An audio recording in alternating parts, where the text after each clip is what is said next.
Okay. Afternoon shift? Yeah, afternoon 2:30, 10:30 shift. Okay.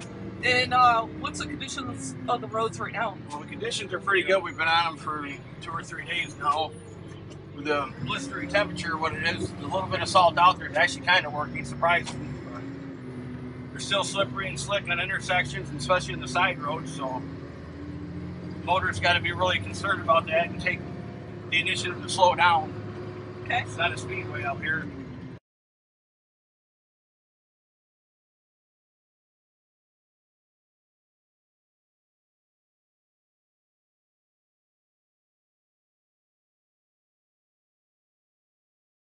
I see the handheld. Yeah, handhelds here. So that gets back to the base. If I get a dispatch call out, the truck breaks down, or I got to respond to another call or complaint, they get a hold of me. Gotcha. So you guys are on the spot then with communications? Pretty much. If not, they can't get you, they'll call you on your cell phone, but technically you got to pull over to answer the phone on CDL trucks. Gotcha. So that kind of hinders it a little bit, but you still do what you got to do to communicate. So tonight you guys are focused on curbing, right? Yeah, they're trying to curb back because they're worried about a thaw and a refreeze or flooding situation, so they're trying to get the snow. When it melts, you get to the catch basin so it drains, so it doesn't start flooding. Like we had last year, that rainstorm that came through and flooded the east side of Lansing. Now it's going to get to that point, but they don't want minor flooding on the streets and people's yards. Okay, can you tell us what curbing is?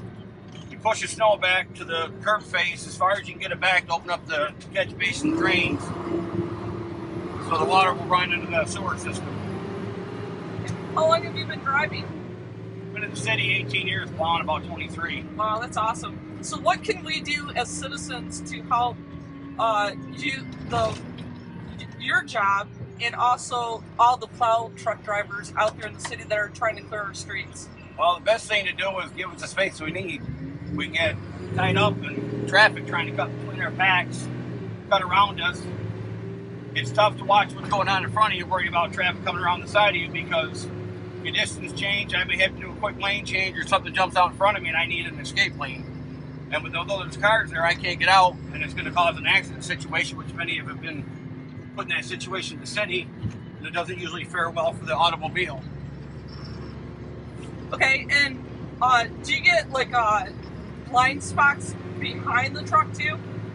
There's blind spots all over the truck, but especially when you're going down the road and you're plowing and you get the SnowPlow behind you, you can't see traffic behind you, and they'll sneak in there and they'll sit right on your bumper, and I may have to come in like this median here. If I pull in the median and push it up to that sign there, I pull up there and then I got to back up partially into traffic, and I got somebody right there that I could run into because I can't see with the mirrors.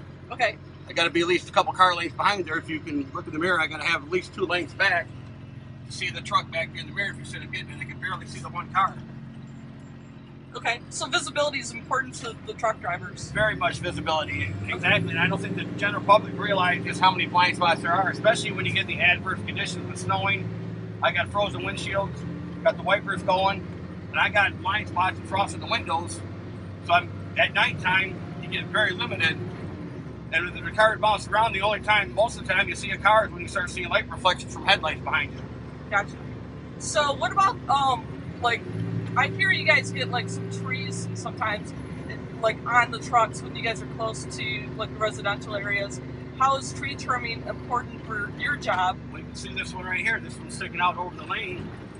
So if I'm in there plowing that, I hit the tree and I can rip ears off the truck, tarps, things like that. The city's, I hate to say it, they've been neglectful through budget issues for the last 10 years or so about tree maintenance. Okay.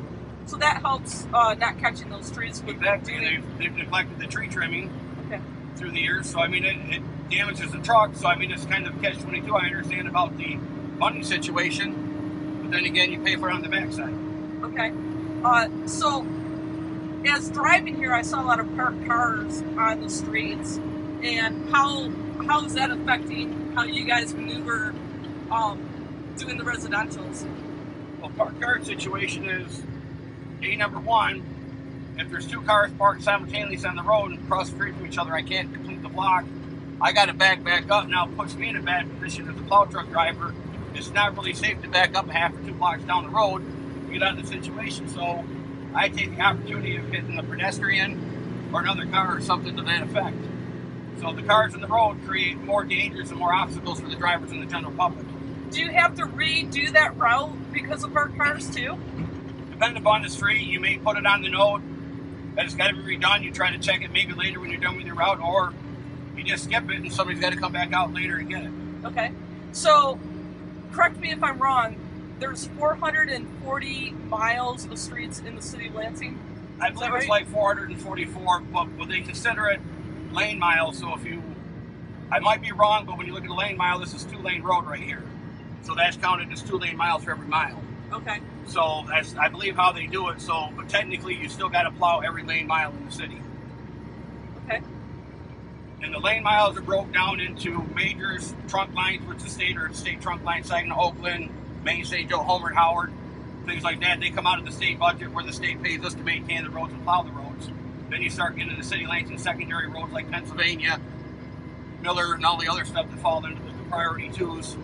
Then you got priority 3, which are like Canada bus runs, school bus zones, things of that nature. Then priority 4, which are minor areas that they go through and they hit on the primary plow routes, and then they go into the neighborhoods. And you have a fleet of 25 plow trucks?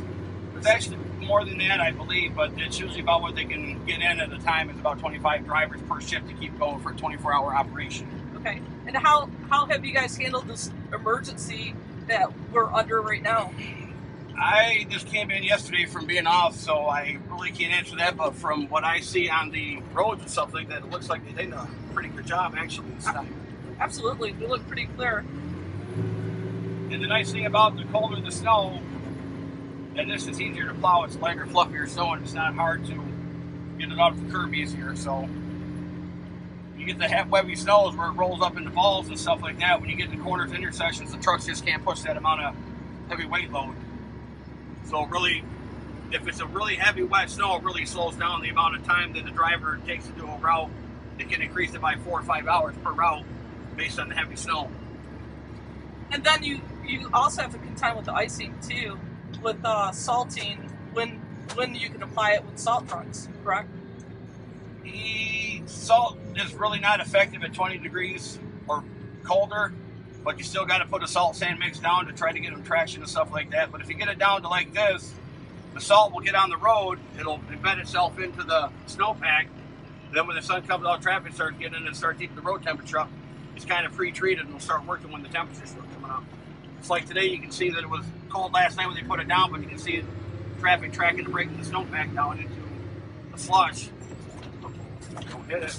There we go. Pay attention. That'd have been a good I feel like we're pretty high up. How high is this truck? This is one of the smaller trucks. If you get into the tandems, then this is just, I don't know, probably 3-4 foot up off the ground, so it's not bad. But you get these trucks that are single axle, they get pretty squirrely in the neighborhoods, and it's hard to push because they're not all-wheel drive or they're just rear-wheel drive. They're non-locking axles, where at least the tandem trucks, you can lock them into a basic 4-wheel drive. So it makes it a little easier for pushing, but they're hard to get in the neighborhoods. A little more or less maneuverable. So what is the max amount of snow that you've actually worked on over the years? Well, we had that one snowstorm a couple of years back. It was 14, 15 inches of snow, whatever. I think when it came in 13, whatever that, 3 or 4 years ago, we had the monster snow effect that came in. That was 3 years ago? I think it was 3 or 4 years ago we had that big storm that came through. I can't remember. It might be longer than that. The winters just kind of blend together after so many years. I can't remember when that was. Maybe it's 5 years now, but it's hard to say. So we're heading the College Fields area, right? Yes. Or neighborhood? That's correct. That's an annex? Yeah, it's the city of Lansing there. The car will hit me there and slide through. It's City Lansing Annex out there, along with Jackson National Life and stuff like that. They annex parts of the city under some property development agreement, so it's a subdivision we're going to go out and get. Okay. We got a few other areas in Lansing that fall into that are one's off of Willow Street out there that we go get into the Ravenwood subdivision. It's like 3 streets. Got off the northern fringe of Lansing up there, Willow, Waverly area. So you have full heat in the truck. Is there any other amenities in the plow truck? No, pretty much not. The thing about it is, and I usually plow with the window down. It keeps the ambient temperature a little easier in there. It cuts down on the windshield wipers getting frosted up, and I keep the heat on the floor. And then with the window down, you can kind of hear what's going on, and you can get a better listen to the truck. But with you in here, I'm not going to freeze you out. Oh, I appreciate that. Just want to put a shout out to Todd Branister from Capital City Homebrew, who's listening at this point and checking out the roads as we travel to College Field. You can see here, this is pretty icy conditions here, so you see out here we get a lot of blow over drifting and stuff like that. You got to keep coming back out and addressing these field areas out here. Up around the post office out here, Jolly Dunkle's really big area. You get a big area over there at Pleasant Grove by Ben Davis Park up through there, so you have to address those areas and keep an eye on them. There goes the salt truck. That's the county for salt Ingham truck. County. Yep. Okay. So you get a lot of icing over on the college. Was that College Fields? I've never been out there. This is my first time in there, so okay. I guess I'll see what College Field is like. We'll find out together. We'll find out together. We're on a mission. So tell us about like when you guys go through the neighborhoods. You're going through a route. You're pushing the snow back into the bank, and then it goes back into the neighborhoods. We can't push that snow back in the street, correct? No, it's usually they want it piled up in the green belt on the side of your driveway. You got to do with it when you push it back onto the street. You create another hazard for your motorists coming through, because now you got to pile the snow back out after we plowed it. And if you push it across the street with a plow truck, then most of them don't push it up over the green belt. So when the plow truck comes through, it's frozen. It damages the city plow truck. You break a blade or shatter something on it, bust a cylinder, curb block, whatever on it. So then you got to go back to the service garage, get the equipment fixed due to somebody pushing snow across the street. Okay. Like that pile right there. You leave it out in the street off the curb and expect the plow truck to clean it up. Okay. So commercials shouldn't be pushing it No. out into the road. They should be stacking it in their parking lot. the parking lots. And like these Okay. piles here are in their parking lot. Okay. But you have some small parking lots, whatever else, they don't want to pay to get the snow hauled, so they just put it out in the city street. And there's a few businesses in Lansing that are notorious for doing it. So I won't mention any names on it, but I'm sure they know who they are.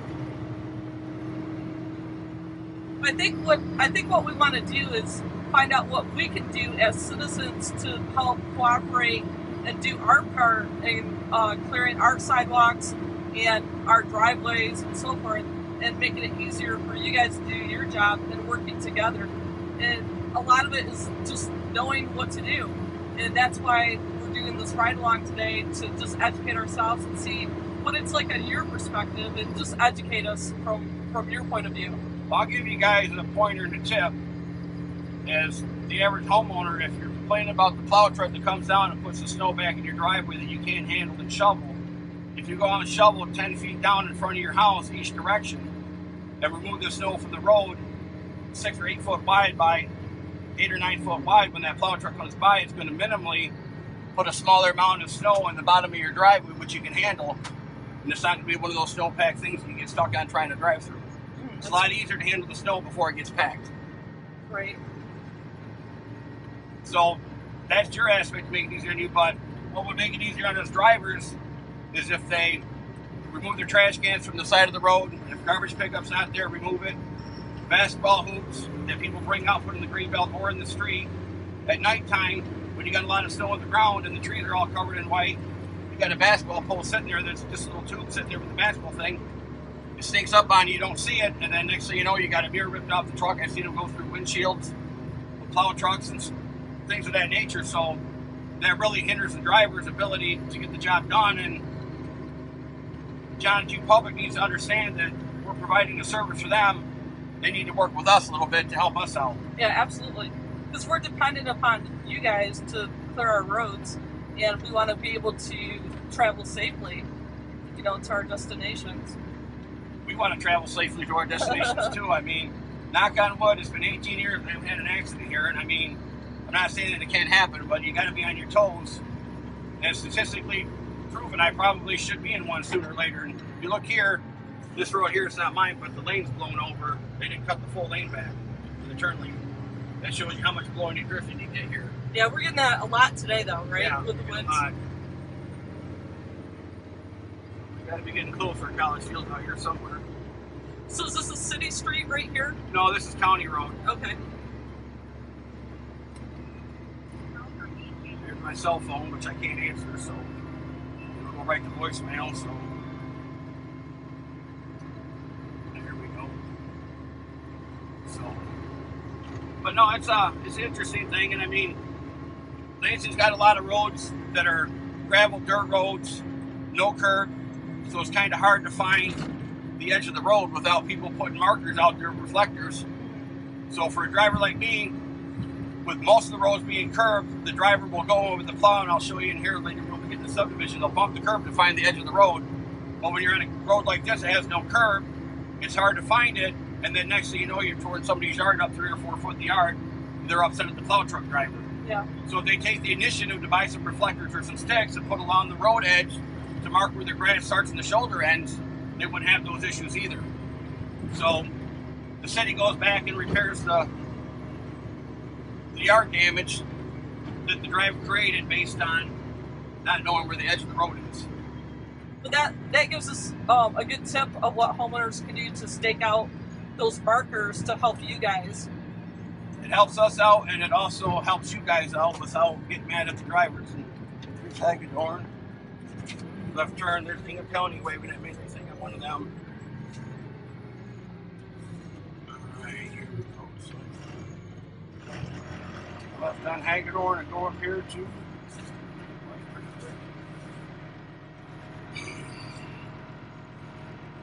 So what do you got here? What do we? We are basically looking to see what we're doing,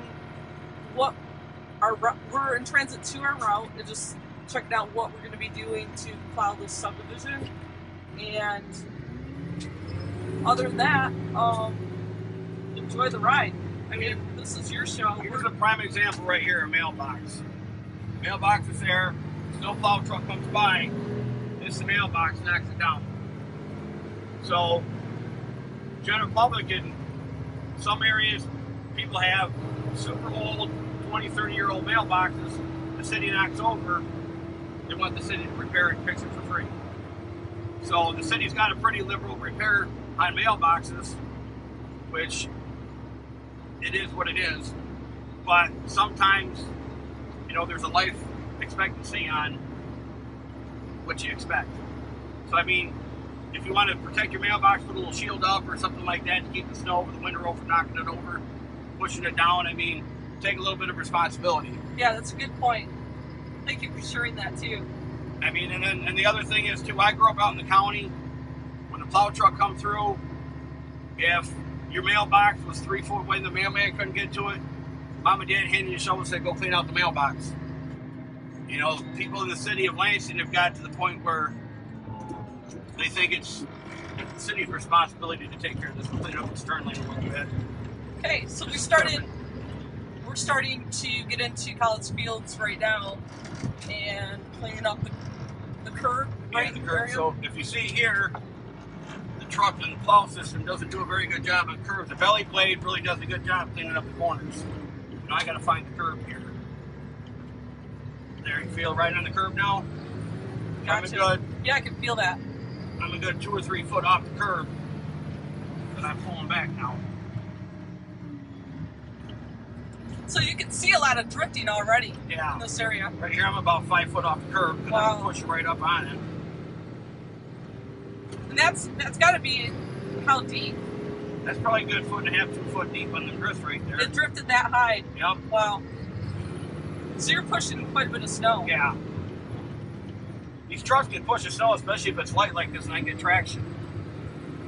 When does it get really heavy? The icing? No, it gets really heavy when you get a wet, heavy snow, and it's a day or two before you get in the neighborhood and it starts to melt a little bit. It gets bad, and then the road turns to ice, and if you get ice pack underneath you, it's out here. When you come to this situation and you want to start pulling your blade out straight, carry it across the intersection so you don't bury it. Oh, I got you. And pull it back in. Now I got to go find the curb again. Over the curb.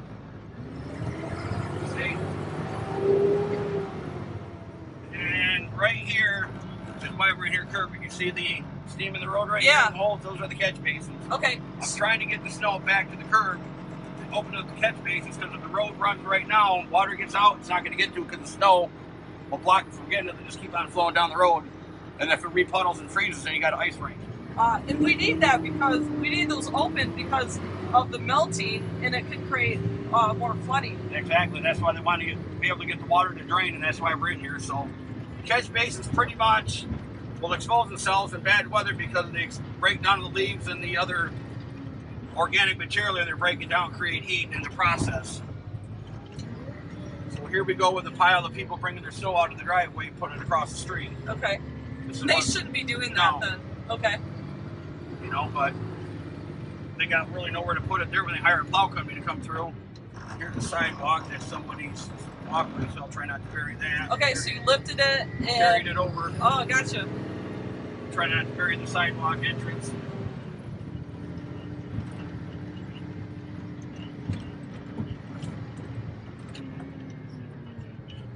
So again, we'll carry the snow. See, last driver didn't carry the snow there. That's why he got that big ridge of bump in the road. Other sidewalk, you should carry it a little further. I'm really surprised how much it drifts. Yeah. There we go. We're up on the curb again. It's kind of hard to keep it going here, but seeing right here, trash can. Okay, so this is why we should not have trash cans out on the streets, is because it's stopping you from actually moving the snow. And it impedes it and stuff, and then you leave a giant windrow on the road that will freeze to the road or whatever else, create a big giant speed bump, or the next thing you know, a car comes down here and hits it, loses control or something. It's not so bad in residentials, but you get a faster road where it's 30, 35 mile an hour road, 40 mile an hour road, where people live on and do that, cause an accident. Now we're here in the curb again, so which makes it tough to find the curb. Oh, I see. Okay. Tough to carry it on around.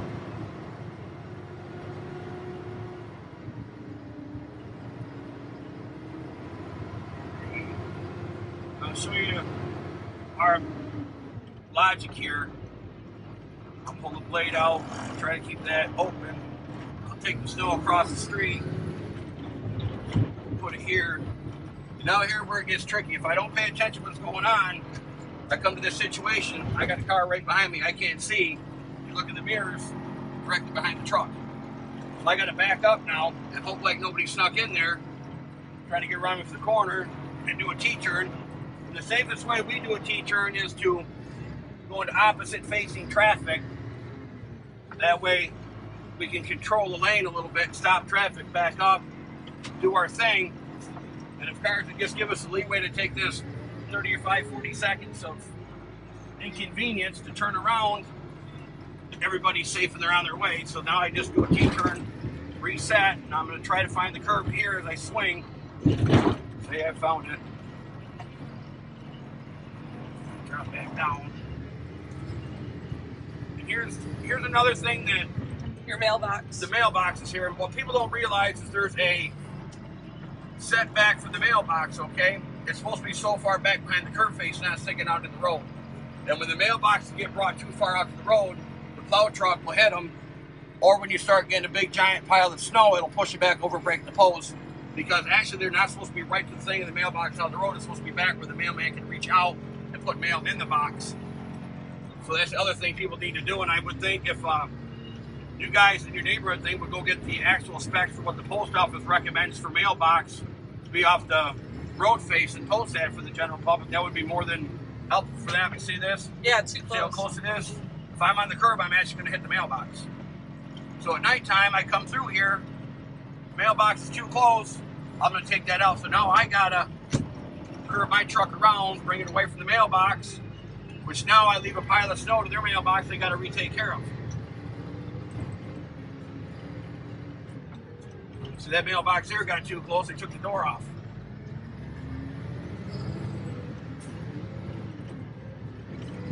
Wow, that's very interesting to see. See how close that gets there? Yeah.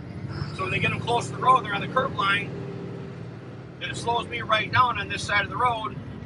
As far as plowing, I can't do. Got to really take my time and weave now. And that's just like parked cars too. Exactly. With parked cars, you're going to have to go around them with that same push. Yep. See, that mailbox is closed, so I got to slow down now to make sure I don't hit it. And here's the thing too, and I'm gonna. This fire hydrant here in the wintertime is going to get buried by the snow, so these homeowners here should really take the initiative to dig them out for the fire department, because it might be their house is on fire and they can't find the plug. Yeah, that's a good point. If you have a fire hydrant near your home, feel free to help undig those for our firefighters. It's not the fireman's house that's going to burn down, it's going to be yours, so take a little bit of initiative now.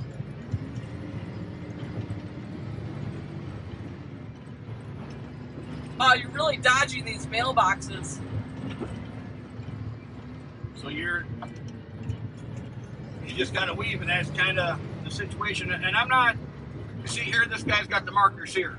Oh, nice. He's got the sticks up. Yeah. So I got an idea where the edge of the road is now. But I think he's more or less putting them up for his plow truck driver that knows his driveway. Yeah. So they know the markers. They're not doing it for my. See, here's the thing is, I don't know what day trash gets picked up out here, but the trash can's out, and it looks pretty empty, and they left the trash can. Oh, there's stuff in it, so. I think they're delayed because of the weather. They're delayed too. Yeah.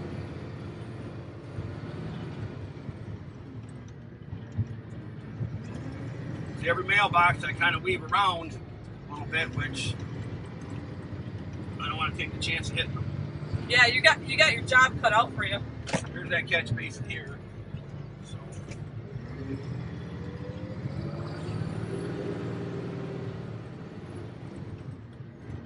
Oh, yeah, no, it's their fire plug here. This is no man's land fire plug, but someone should take the initiative. Send their kids down and do a good Samaritan award. Send the kids out and go send them dig it out. Yeah, that's a good idea. And we'll get the kids involved and show them some community ethics and how to take care of the neighborhood a little bit. Yeah, it's about working together. Exactly. And communicating how we can help each other. See, I just went up the curb here in that corner. See, I got to go back and replow this back. See, on that side. Oh, the curb again. What really gets you is when you hit a city manhole cover that lifts up from the frozen water, it gets underneath it, and it brings it up and hit it with the plow truck. That'll about wake you right up. That plow blade will come up over the windshield. Oh, wow. Here we go again. So here's a little trick here in the plow truck. You swing the blade around and you can kind of feather the snow out of the road. Get your good teacher in here.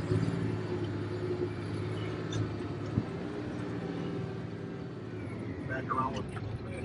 We're going to go back down and recurve this due to the fact that it was so deep on the drifts. Sometimes you just can't get it with one pass. A lot of times we get snow that's deep that you got to go undercut the snow, do the curb line first, plow it all back because the road's so wide you can't handle all the snow. By the time it gets to the curb, you get it up over the curb, the truck will get stuck. So that really increases your snow time too. Definitely is deep.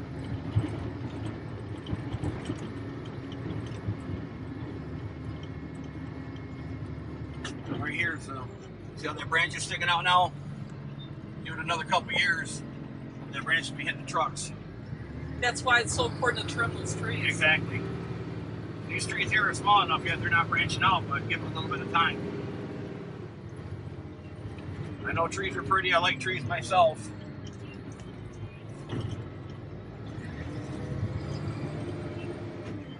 Now here,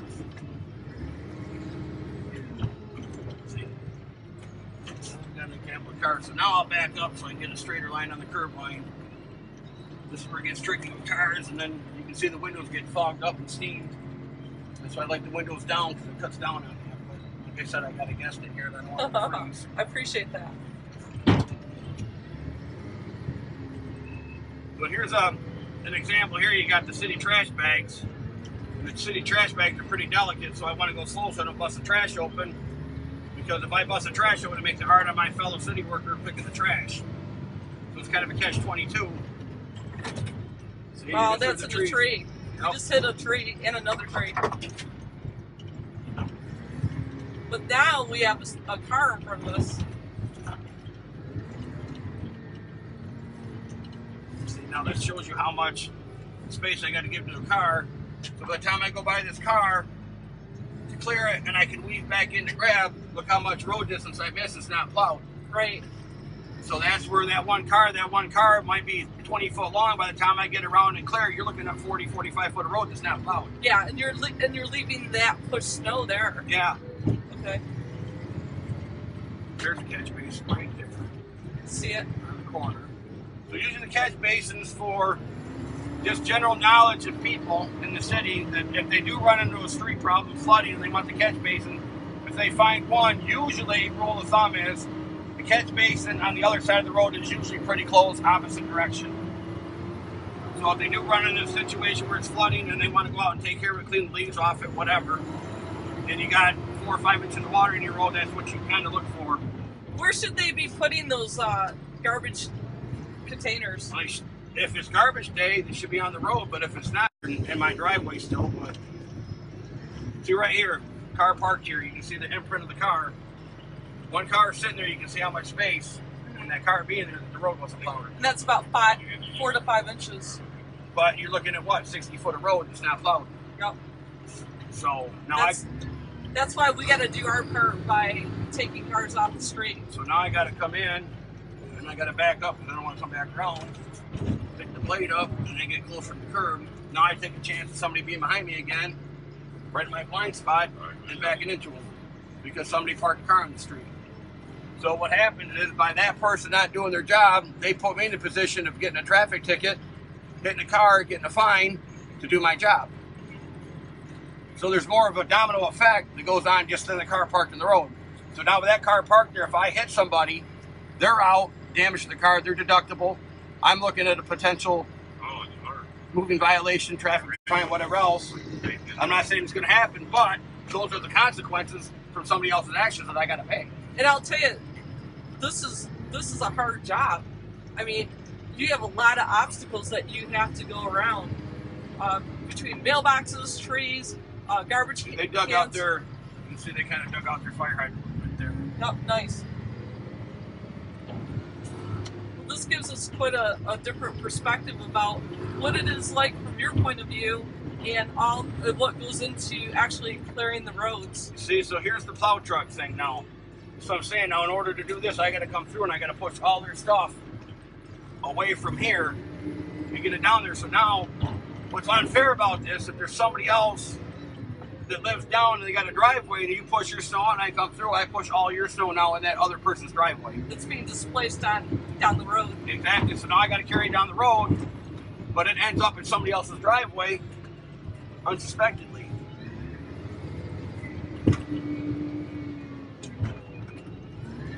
So I'll take that snow from that corner and carry it down the road a little bit, so I'm not buried in the green belt or somebody's driveway there.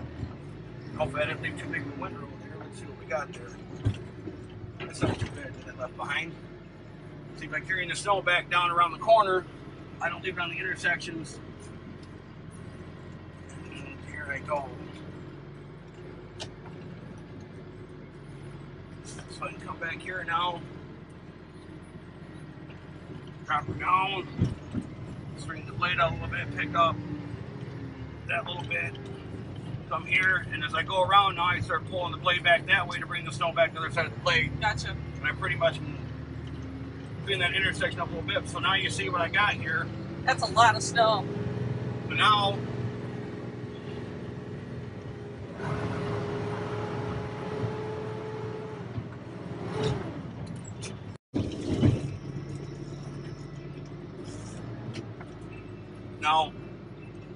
that driveway now gets all that snow put in there from you bringing your stuff out. So now they got to clean the mess up. And now I actually should go back here and I should reblade this.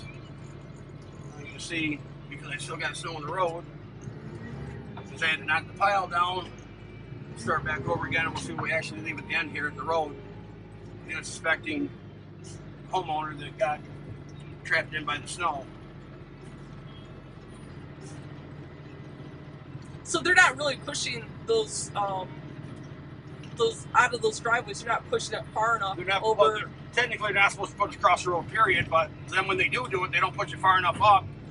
So then I got to come through and clean up the mess. Okay. The plow truck driver that does his driveway, he gets so much money, he wants to get in and get out as fast as he can. The faster he is, the more money he makes. So you see the curve here. So here's going to be the money shot. Alrighty.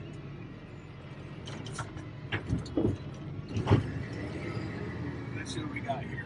Let's see how the homeowner is going to be upset. That's still a lot of snow. It's a lot of snow for, and then especially if it's an elderly person, a disabled person, stuff like that, that has to come out here and clean that mess up. And you can still tell this is, I'll come back here and give you a view on this. This is 2 times down the road cleaning this mess up, and it's still not technically curved back. Gotcha. It's still a mess in the road. So I can spend all day long out here chasing these snow piles to clean the road up from what the homeowners put out here. Yeah. So they should be displacing the snow side to side then, not out into the streets. SnowPlow, whatever else, yeah, but like I said, you know, it's a plow truck, and I've done plow truck on the side when I was younger, and I refused to do residential driveways for this reason. Mm-hmm. I didn't want to get into the mess. I would only do parking lots. So this is the issue you have here. So now it's technically, this is my 3rd pass to clean up this mess. So how much city resources is this wasting?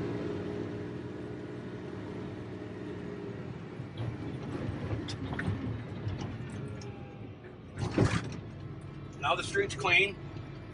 Got it finally after 3 passes on that 1 block, 3 passes. And that's probably 2 to 3 days worth of snow removal, right? Probably. Okay. So now there's John Q. Public's driveway.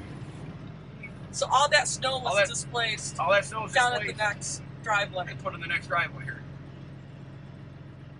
So this homeowner here now is upset that I put the snow in the driveway. They're mad at me, but it's not me that did it. It's the neighbors across the street that they go to the barbecues with. They're the one that actually caused the problem. But they take it out on the plow truck driver. So here. So now you're pushing it out of the street. Pushing it out of the street here.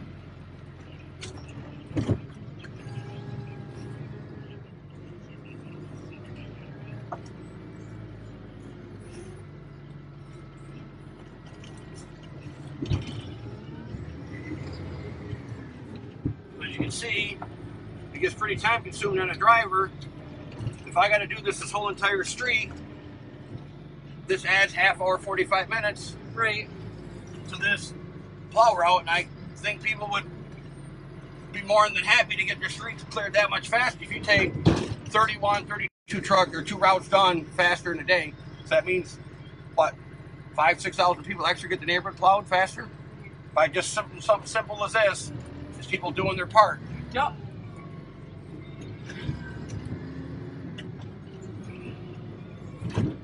You know, time is money, and I guess as long as you're not paying for it, it's all right. When it comes out of the taxpayers' dollars, you're fine. And they're paying for it in a plow route. They don't got to. They pay their cost to get it done. The driver makes his money to make the plowing the way it goes. So I think it's refreshing to see everybody's perspective.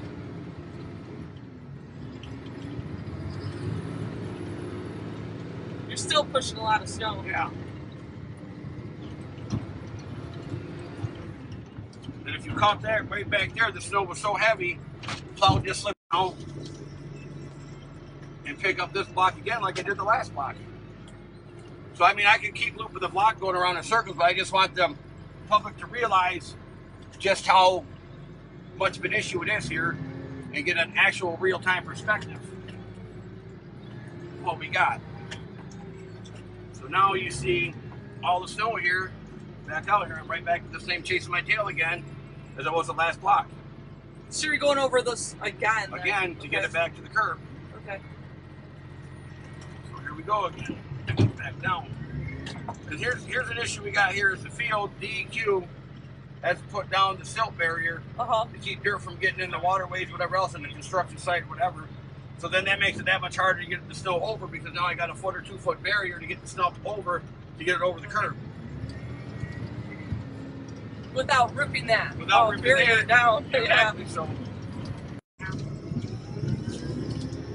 See, so now here I am now with the issue I got with the Granger.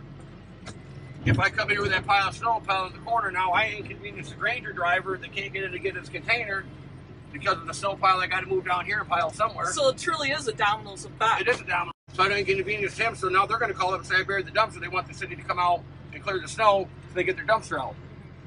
So people just don't understand that it just keeps rolling downhill.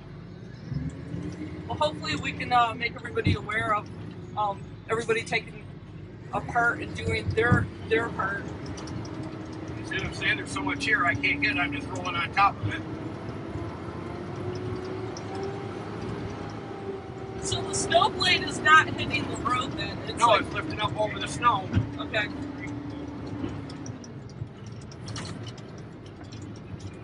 Another parked car. Well, their construction workers probably working there, so I mean, this is an excuse. You know, so when you go around and pick the blade back up and come back down, I gotta find the curb again, and here we are again, right back to, and the blade just lifting up over the pile of the snow because they're frozen down solid. The plow's not designed to be a bulldozer.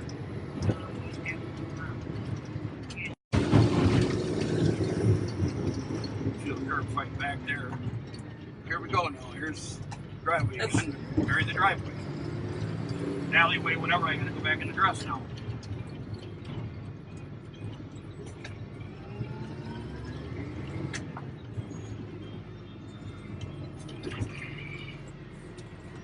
Man, you have your work cut out for you. See now, with the windows up and the fog on the windows, everything else, so now I get the blind spots. Yeah. And what gets really bad at night when you start getting headlight reflections, the strobe lights blinking, things like that, I get into a tunnel vision zone. I'm having a hard time seeing out the windows now. We can roll down the windows. That's all right, but I just want the public to see. Now I want them up so they see what the actual plow truck driver does go through. Now, that's just my trick of the trade to cut down on it, but now I'm getting the glare of the sun coming in blinding me and things to that nature, so it's just one of those things that you do here. So I'm gonna do, see, I got a FedEx truck coming out, so I gotta be careful of backing out now. Do you guys ever plow the opposite way of traffic? That's what I was gonna go do for you right now. I mean, is that common practice? Because at nighttime, some of the drivers do it. Okay.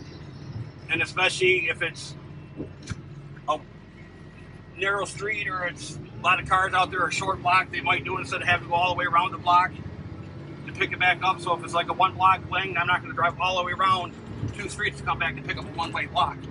If you kind of get what I'm getting at. Yeah. So it's kind of a catch-22. You can feel the curve there.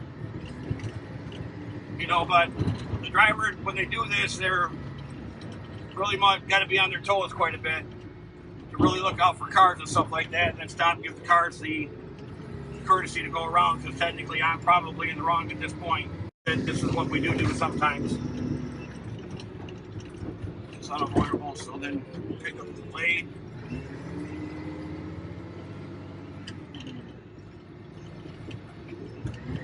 I think you guys do a really good job.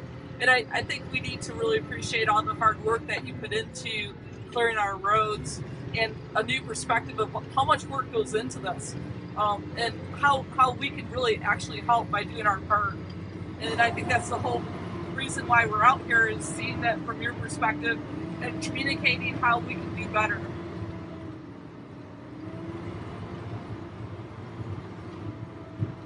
You know, the thing is you can see what we got now. I mean, pretty much straight shot. The road's cleared. It's curb to curb. Push back. We'll clean it up. We'll come back down. We'll take a visual down the road again. We did that 4 times, right? Yeah, just to basically get this done. We did it from all those piles. Yeah. Okay.